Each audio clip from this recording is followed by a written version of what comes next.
Começa agora pela TV Novo Tempo mais um programa Evidências. E você sabe, sempre em busca de fatos que comprovem a veracidade histórica da Bíblia Sagrada.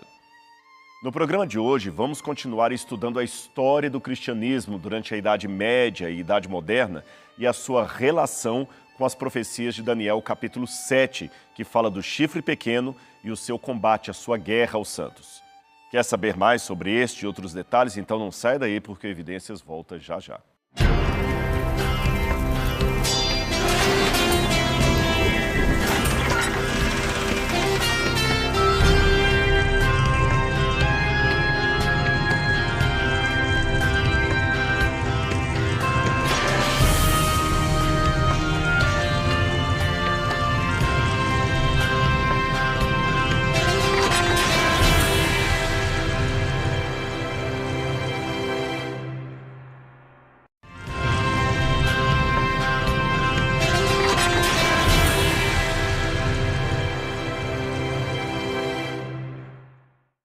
De volta com o programa Evidências, e eu não posso começar o assunto de hoje sem oferecer para você o nosso guia de estudos Evidências, com muitos assuntos sobre teologia, Bíblia, religião, fé, coisas preparadas com muito carinho para você e sua família. E para pedi-lo gratuitamente, você pode ligar para cá no horário comercial pelo telefone 0 Operadora 12 2127 3121 ou mandar uma mensagem pelo WhatsApp 0 Operadora 12 98144 0077. Ou você pode também acionar o QR Code que está aí na sua tela ou o site biblia.com.br.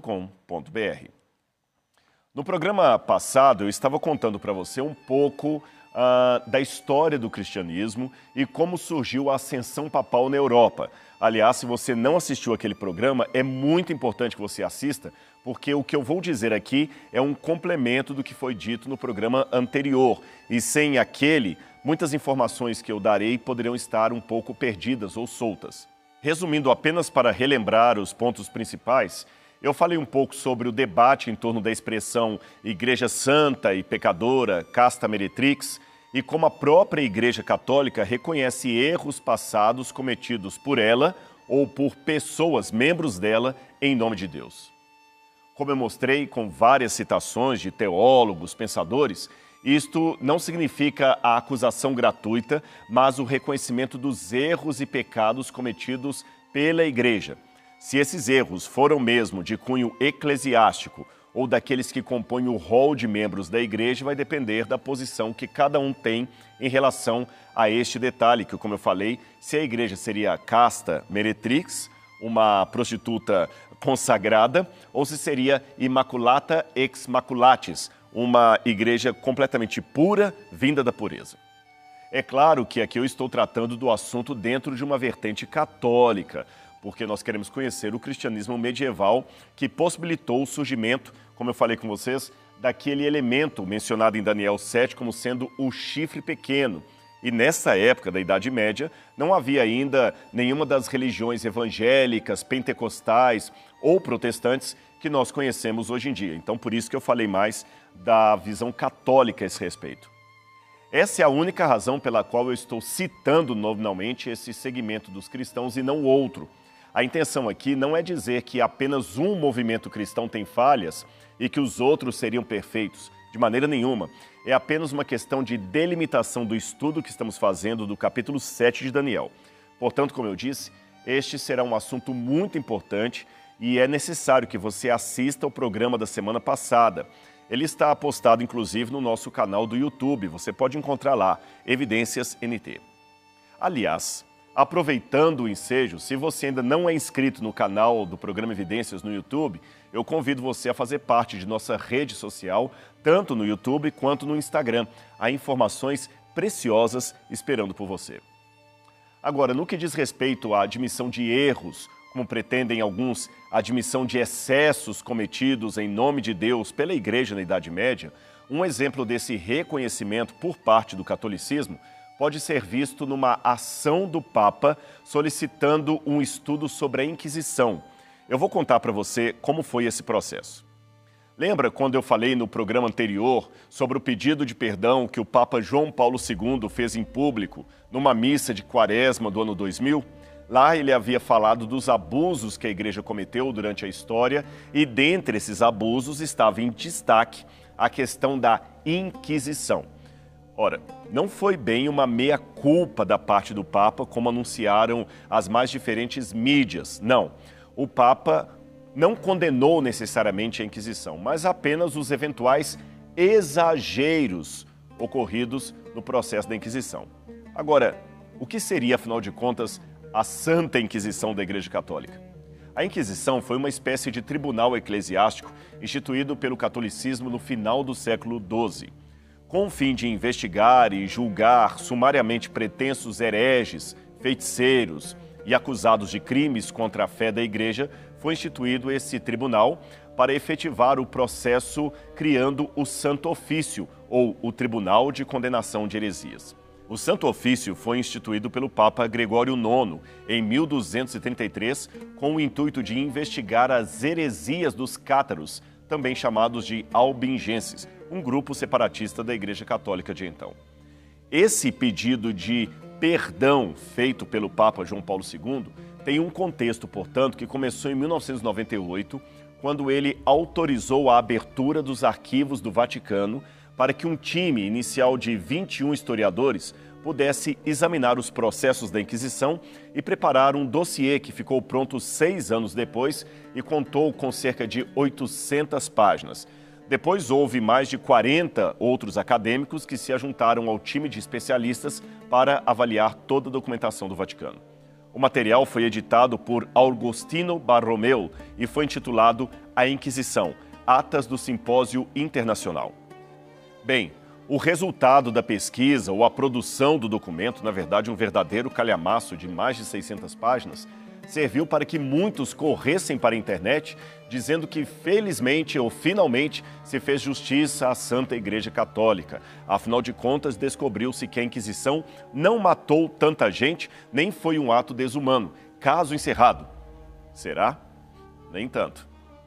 A bem da verdade, desculpe-me a sinceridade, o time de expertos que o Vaticano contratou para produzir o material não era nem um pouco neutro. O próprio professor Agostino Borromeu, escolhido para chefiar o processo, era um historiador italiano profundamente católico, cujos ancestrais incluíam 9 cardeais e pelo menos um papa, além de um santo que foi canonizado no século XVI. Ou seja, ele não era em nada neutro em relação à sua pesquisa. O próprio fato do Vaticano decidir quem iria compor o time de especialistas já levanta alguma suspeita, pois parece que, de alguma forma, foi seguindo um critério de seleção baseado num viés político, religioso, menos agressivo, é claro, à instituição religiosa que estava encomendando aqueles trabalhos. A igreja não queria algo que pudesse trazer resultados contra ela mesma. Teria sido melhor, talvez, que se eles tivessem elegido um comitê interconfessional ou não confessional. Eu sei que alguém pode dizer, mas houve não religiosos no grupo? Bem, isso é verdade. Mas quando vamos ver a ficha dos não religiosos que pertenciam àquele comitê de especialistas, percebemos que houve sim um viés direcionador até desses escolhidos não religiosos. Isto foi muito bem levantado pela historiadora Isa Maria Moreira Liz, num trabalho defendido na Universidade Federal de Santa Catarina.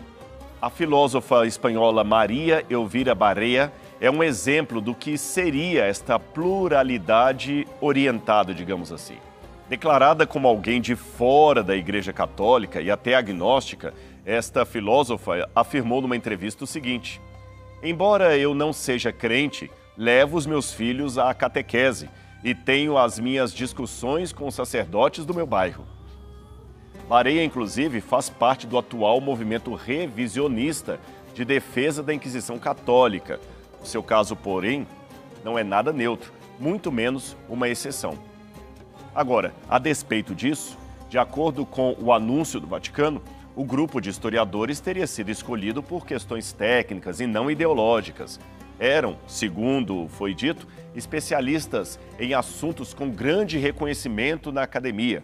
Afinal de contas, parafraseando o que disse o próprio Papa para pedir perdão, ele afirmou: para que possamos pedir perdão, precisamos primeiro saber o erro que cometemos.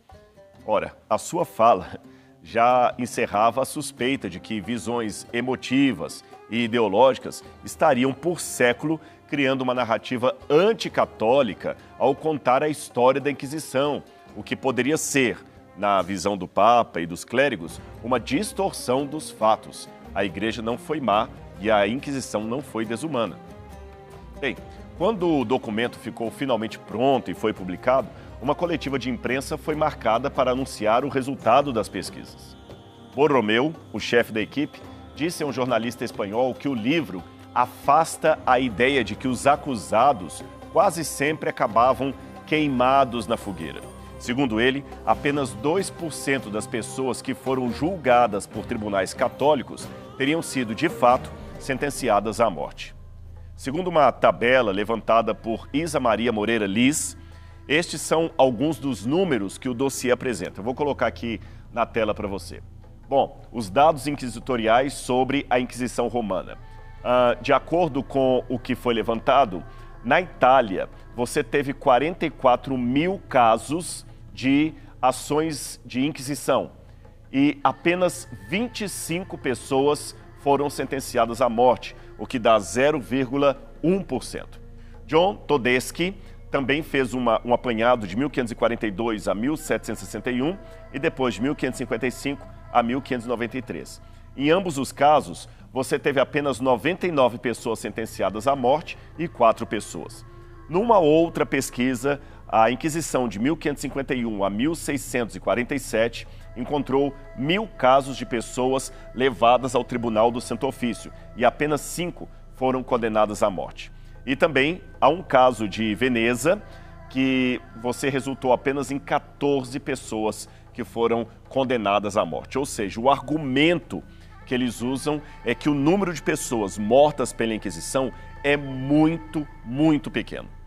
Ainda de acordo com os pesquisadores, a Inquisição espanhola, que foi muito mais ativa até ser abolida em 1834, julgou 130 mil pessoas em toda a sua história, das quais apenas 39 pessoas, isto mesmo, 39 pessoas, menos de 2% do montante total, teriam sido condenadas à morte. A Inquisição Portuguesa, entre 1450 e 1629, condenou à morte apenas 5,7% dos seus mais de 13 mil casos. Então, ao contrário do que se divulga, concluíram os pesquisadores, o número de pessoas condenadas à pena máxima, pena capital ou pena de morte, era muito, muito pequeno. Esta foi a conclusão do documento. O anúncio também não deixou de dar uma cutucada nos protestantes ao afirmar que, em muitos casos, quando os condenados escapavam da captura, os tribunais ordenavam a queima de bonecos em seus lugares. Muitas das execuções, portanto, foram conduzidas por tribunais não eclesiásticos, inclusive, aí que vem o cutucão, em países protestantes que também promoviam caça às bruxas. Então, na Alemanha, por exemplo, de acordo com os dados, um país predominantemente protestante, o estudo aponta um total de 25 mil pessoas queimadas por bruxaria entre 1540 e 1700, um número muito maior do que os registrados em países não protestantes. Ainda que isso seja verdade, não creio que a solução honesta seria tentar diminuir a própria culpa comparando pessoas mortas com o número. Quem matou mais, o oponente ou o meu lado? Em primeiro lugar, porque o nazismo não deixaria de ser odioso se os historiadores corrigissem o número de judeus mortos, fazendo-os despencar de 6 milhões para menos de 1.000 judeus. Assassinato é assassinato, não importa o número de pessoas que foram mortas naquele genocídio. Muito menos dá para se desculpar os crimes de Hitler, dizendo que Stalin matou muito mais pessoas do que ele. O delírio continuaria sendo registrado. Ademais, veja bem, raciocine comigo. Mesmo supondo que nos países onde a Inquisição Católica esteve presente, a caça às bruxas, por exemplo, foi menor do que nos países protestantes, isto não significa que não pudesse haver também perseguições igualmente cruéis nos países de hegemonia católica. Nos Países Baixos, por exemplo, que eram protestantes, as bruxas grandemente foram perseguidas, porém os homossexuais não. Agora, na Itália, os homossexuais foram bem mais perseguidos do que as bruxas pelo movimento católico. Na Espanha, as bruxas não foram tão perseguidas, porém os judeus sim. Então não caia na história de que apenas judeus convertidos eram alvo dos processos da Santa Inquisição. Isto não é verdade. Então cada um tinha o seu pecado. Não dá para aplacar a culpa de um apontando o erro do outro. Cada um dará contas do seu pecado perante o tribunal de Deus. Nesse ponto, a verdadeira humildade estaria em que os dois grupos, católicos e protestantes, admitissem o seu erro e condenassem o pecado da igreja no passado, seja de viés católico, repito, ou protestante. Nesse ponto, o Papa até parece estar em vantagem com o seu anúncio público de arrependimento. Porém, ele cai em descrédito quando tenta diminuir a gravidade do erro da igreja e afirmar que o pedido de perdão é pelos excessos eventuais que os filhos da igreja, veja, não a própria igreja, os filhos da igreja cometeram em seu nome. Nesse ponto, o Papa agiu como um pai inocente, pedindo perdão pelo filho que roubou uma laranja e foi injustamente condenado como se tivesse assaltado um banco. Não é bem isto que a história registra. Portanto, meus queridos, seja do lado católico ou do lado protestante, ainda que uma única pessoa houvesse sido assassinada em nome de Jesus, nenhum estudo poderia justificar tamanha barbárie. Tratar injustiças apenas com base em números estatísticos pode ser muito cruel. Um médico não pode comemorar o fato de que seu descuido profissional matou apenas 1% dos pacientes internados, porque o descuido de outro médico matou 50%, então que bom, vou comemorar. Não, mesmo porque, para quem recebe a notícia de morte, a morte de um ente querido, a perda não é de 1% ou de 50%, é de 100%. Nós temos que pensar também na história contada pelas vítimas. Para aqueles ligados às vítimas da Inquisição, o aviso do Vaticano foi, no mínimo, desumano, insensível e cruel, principalmente ao afirmar que o evento não foi tão ruim assim, tão desumano, porque afetou poucas pessoas. Entre os alvos do interrogatório da Inquisição estavam, além de protestantes que vão acontecer mais à frente, ou também judeus, estavam os valdenses, que eram membros de uma seita pré-protestante que se declarava contrária à igreja e por isso foi tornada herética no século XII. Ademais, existem alguns problemas técnicos também nesse documento do Vaticano. Se ele foi reunido por um time de historiadores de peso, é importante também que se diga que é um outro time de historiadores igualmente de peso que discordam da conclusão apresentada nesse dossiê. Eu poderia citar aqui vários historiadores que não concordam com as conclusões daquele time, por exemplo, Catherine Dachmann, Leonardo Schiassia, Cecil Roth, Giuseppe Pietri, Anita Nowinski, Anna Jacobson, Ítalo Morro e vários outros. Um dos primeiros problemas apontados contra esse documento é o método seguido, que é o da historiografia quantitativa, ou seja, a apropriação de dados estatísticos somados a uma compreensão intuitiva para se interpretar a história. Esse método até funciona e tem os seus méritos para, por exemplo, compreender um período histórico específico, mas ele é limitado quando aplicado de maneira generalizada a todo um período, como querem os proponentes da pesquisa, e, para piorar, eles possuem dados menores do que os necessários para fazer uma amostragem confiável. Os estatísticos apontaram essa falha séria no documento do Vaticano. Eu vou explicar isso para você de uma maneira mais clara, mais tranquila.